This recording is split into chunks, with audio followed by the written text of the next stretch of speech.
A lot of people have this idea, this sort of false notion about the Underground Railroad, that it was a series of tunnels or hidey holes or trapdoors from places in the South all the way up to Canada.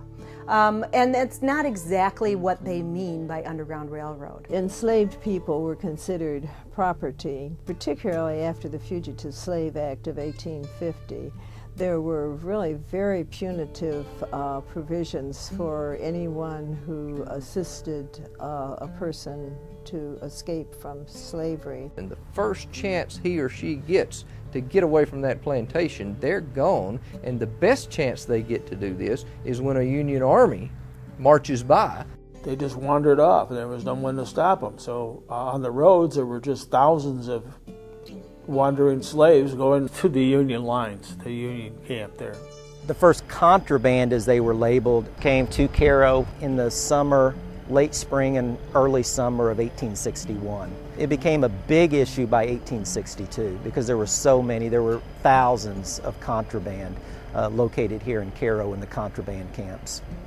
So lots of contraband left Cairo. The government found them jobs in many cases. And those contraband that left Cairo left on the Illinois Central. This is where the Illinois Central came through. And this was a passenger depot. White passengers would have gotten onto the trains here on passenger cars. Contraband would have more than likely gotten onto boxcars or freight cars.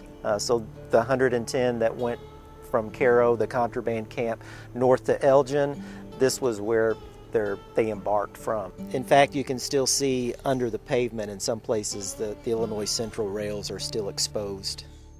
We're standing at the corner of Symphony Way and Douglas Avenue in Elgin. These streets were originally North Street and Mill Street. It was on the same spot on the same date, Wednesday, October 15th, 1862, 152 years ago to the day, the contraband train arrived in Elgin with 110 contrabands or former slaves. There were 5 men, 28 women, and 77 children, and they arrived on 2 boxcars.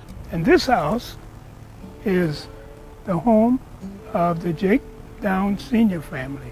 Now, the first Downs to come to Elgin was Benjamin Downs. He arrived here in 1881. Benjamin Downs was a slave on the Churchill and Downs plantation near Baltimore. Benjamin Downs, he was my grandfather. He was my dad's father, yeah. The same one that you see at the museum in that picture of the baptism. That's him in the bowler hat.